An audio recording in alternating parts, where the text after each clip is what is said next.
Assalamualaikum warahmatullahi wabarakatuh. Perkenalkan, nama saya Korisa Baiti dari Fakultas Ilmu Dakwah dan Ilmu Komunikasi, Program Studi Pengembangan Masyarakat Islam. Saya dari kelompok 8. Di sini saya tidak sendirian. Saya bersama rekan saya, yaitu Syafiqoh Ailda Fasya. Kami berdua akan membahas tentang materi media online dan media sosial dalam mata kuliah pengantar ilmu komunikasi yang dibimbing oleh Bapak Diki Andika MSI.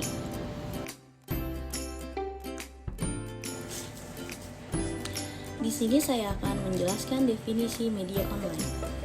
Media online disebut juga dengan digital media yang tersaji secara online di internet. Pengertian media online dibagi menjadi dua pengertian, yaitu secara umum dan khusus.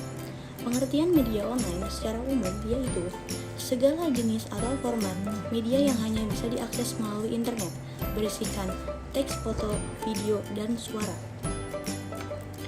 Dalam pengertian umum ini, media online juga bisa dimaknai sebagai sarana komunikasi secara umum.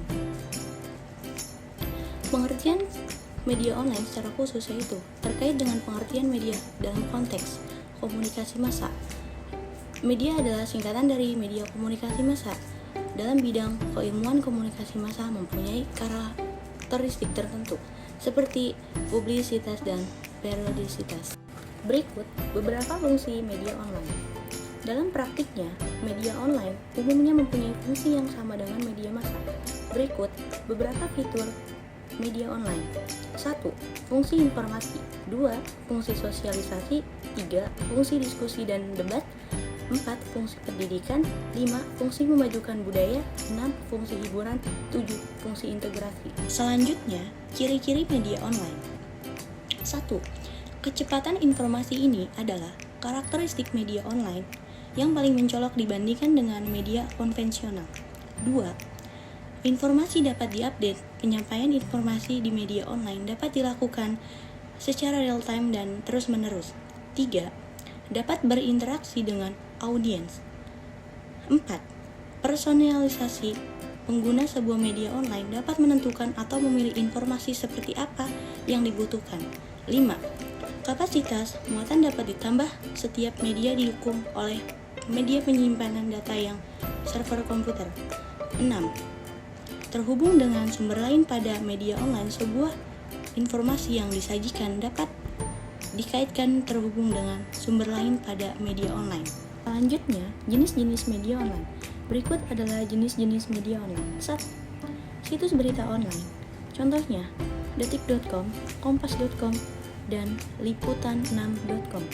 2. Situs pemerintah. BPK Go.id, Imigrasi Go.id, dan Kejaksaan Go.id. 3. Situs perusahaan. promonavigator.com. 4. Situs e-commerce. Contohnya, bukalapak.com, tokopedia.com, dan lazada.com. 5. Situs media sosial. twitter.com, facebook.com, dan youtube.com. 6. Situs blog. maxmanro.com. Situs forum komunikasi. kasus.co.id. 8. Aplikasi chatting BlackBerry, Messenger, dan Line dan WhatsApp. Berikut kelebihan dan kekurangan media online. Kelebihannya adalah 1. Proses penyebaran informasi sangat cepat. 2. Informasi atau data lama dapat dibuka kembali dengan mudah sewaktu-waktu. 3. Bentuk konten yang disampaikan sangat beragam, yaitu teks, image, audio, dan video. 4. Dapat diakses dengan mudah dari mana saja dan kapan saja, serta penggunaannya praktis dan fleksibel. 5. Para pengguna media online dapat saling berinteraksi. Kekurangannya yaitu 1. Informasi yang dimuat tidak selalu akurat dan kurang lengkap karena lebih mengutamakan aktualisasi. 2. Pengguna harus memiliki perangkat yang mendukung dan koneksi internet yang stabil. 3. Penggunaan media online dapat jangka panjang bisa menyebabkan mata lebih lelah dan gangguan kesehatan mata. Selanjutnya saya akan membahas tentang definisi media sosial. Media sosial itu apa sih? Media sosial itu sebuah media daring dengan para penggunanya bisa dengan mudah berpartisipasi, berbagi dan menciptakan isi blog, jejaring sosial, wiki forum, dan dunia virtual. Blog, jejaring sosial, dan wiki merupakan bentuk media sosial yang paling umum digunakan di masyarakat di seluruh dunia. Menurut Philip dan Kevin Keller, penafsiran media sosial merupakan fasilitas untuk konsumen untuk berbagai data teks, foto, video, serta audio dengan satu sama lain, serta dengan perusahaan dan sebaliknya. Selanjutnya ada fungsi-fungsi media sosial. Fungsi-fungsi media sosial itu ada 5. Yang pertama, memperluas interaksi sosial manusia dengan menggunakan teknologi internet serta web. Yang kedua, menghasilkan komunikasi dialog antara banyak audiens atau yang disebut money to money. Yang ketiga, melaksanakan transformasi manusia yang tadinya pemakai isi pesan berganti menjadi pesan itu tersendiri.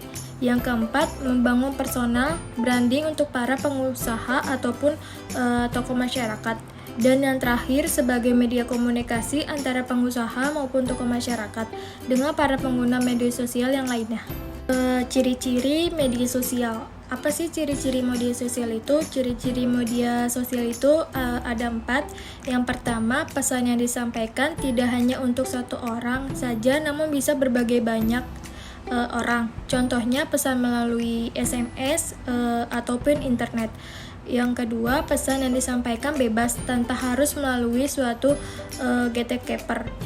Dan yang ketiga, pesan yang disampaikan cenderung lebih cepat dibanding dengan media lainnya. Dan yang terakhir, penerima pesan yang menentukan waktu interaksi. Selanjutnya, kita akan bahas tentang jenis-jenis media sosial. Jenis-jenis media sosial itu ada 6. Yang pertama, layanan blog. Layanan blog itu secara ringkas bisa dipahami sebagai jurnal pribadi internet untuk berbagai catatan atau pandangan penggunanya tentang beragam hal. Penggunanya lazim disebut sebagai narablog atau blogger. Contohnya WordPress dan Blogger. Yang kedua, layanan jaring sosial atau social network. Jenis layanan fokus pada terbangun jejaring di antara penggunanya untuk saling berbagai pesan, informasi, foto, atau video. Contohnya Facebook dan LinkedIn. Yang ketiga itu ada layanan blog mikro atau microblogging. Meski penggunaannya serupa, tapi jenis media ini lebih ringkas hingga mempengaruhi alur interaksinya yang jadi lebih cepat dibandingkan blog-blog yang lainnya. Contohnya yaitu Twitter. Yang keempat ada layanan berbagai media atau media sharing. Kalau kita suka menonton YouTube atau mendengar SoundCloud, keduanya tergolong dalam jenis ini yang fokus utamanya memang untuk berbagai konten media seperti foto, audio, dan video. Contoh lainnya yaitu Instagram. Yang kelima ada layanan forum. Bisa dibilang sebagai jenis media sosial klasik yang sudah dikenal sejak lama. Layanan ini menjadi tempat pengguna bisa membicarakan hal atau topik spesifik dengan pengguna lain di dalam ruang diskusi. Contohnya kasus Aurora. Dan yang keenam, yang terakhir yaitu adalah layanan kolaborasi. Seperti namanya, layanan ini memberi kesempatan pengguna untuk kolaborasi dalam membuat penyunting atau mengkoreksi konten. Contohnya Wikipedia. Selanjutnya yang kita bahas adalah kekurangan dan kelebihan media sosial. Kekurangan media sosial yaitu orang dapat berkomunikasi jarak jauh, yang kedua dapat digunakan untuk berbisnis, yang ketiga dapat mengetahui informasi lebih cepat, dan yang terakhir dapat bertukar pikir atau pendapat dengan orang lain. Dan kekurangan itu sering disalahgunakan. Yang kedua, banyak orang yang menyebarkan berita hoaks, dan yang ketiga dapat menimbulkan banyak virus. Sekian presentasi dari kelompok 8, kurang lebihnya mohon maaf, saya akhiri. Wassalamualaikum warahmatullahi wabarakatuh.